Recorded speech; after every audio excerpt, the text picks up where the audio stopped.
So we don't need to go into an incredible amount of detail about postmodernism as a theory to try and understand how it impacted contemporary art.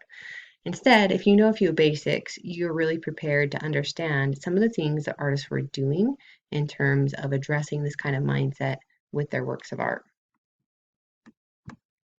So let's just talk about the basics of the philosophy. It emerges in the 70s, and really, they're kind of just looking at the world around us and they're saying that what we are presented with as truth in the world around us is really just tradition, is really just something that's constructed, and they call these social constructs. What they want to do is they want to deconstruct these and get them down to like the foundation. So if you're thinking about an onion, they want to take all the layers off the onion and get down to the very essence of the onion.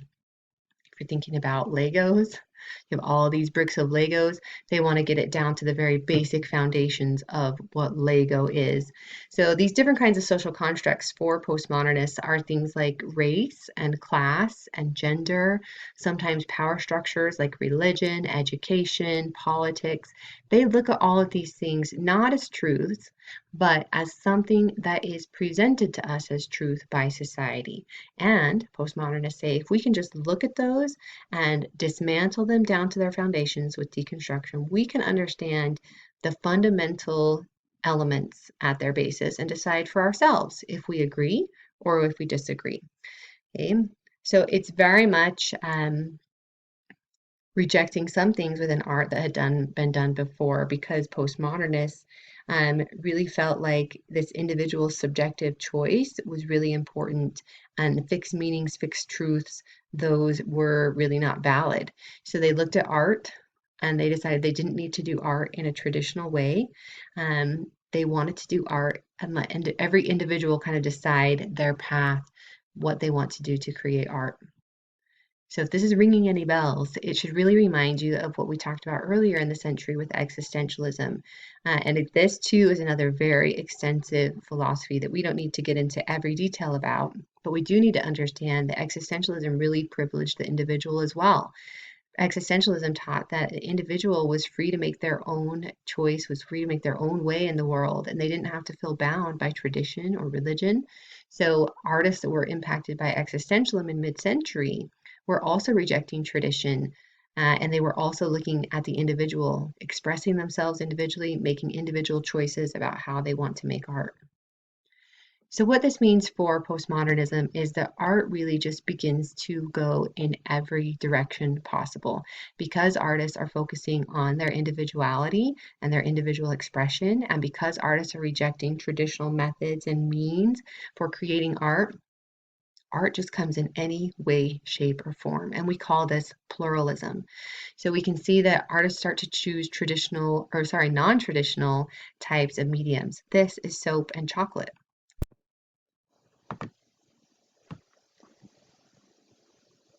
Yanagi here has used sand, and he's patterned that in a dollar form, and then he's put ants in there to create paths and tunnels in an ant farm. Damien Hirst has used a sheep carcass here and placed it in formaldehyde. James Turrell is using light and a whole room and how that light interacts with you as a viewer in a room. So new ways of creating art, new mediums, new methods, new art forms, the way things look at the end, new goals in art. That is what we're talking about with postmodernism, and it's very much due to pluralism. So one of the things that artists want to dismantle as a social construct is the idea of modernism in art. Remember Clement Greenberg and his rules for what art should do and how art should look? So they're very much looking back to these art forms and feeling that they're too restrictive and that they're something that we should do away with and we should move away from. So artists start to really just try and be avant-garde in new ways. New types of methods, new types of mediums, new types of artworks. We've looked at all of these examples when we've been talking about pluralism. And what we have to understand is that that avant-garde originality was really important for a lot of artists. At the same time, some artists felt like it was kind of impossible to be original. Like art has already done everything it could possibly do, these artists kind of feel. And so there's nothing left for us to do but copy in some ways what has been done before. For some artists, they are just acknowledging that they're influenced by works of art and artists that have come before them. For other artists, they're really calling attention to this notion of originality and its impossibility by using a technique we call appropriation, where they copy something directly from another artist, sometimes with a little bit of modification, like we see here, sometimes again with a little bit of modification, and other times they're really not modified at all.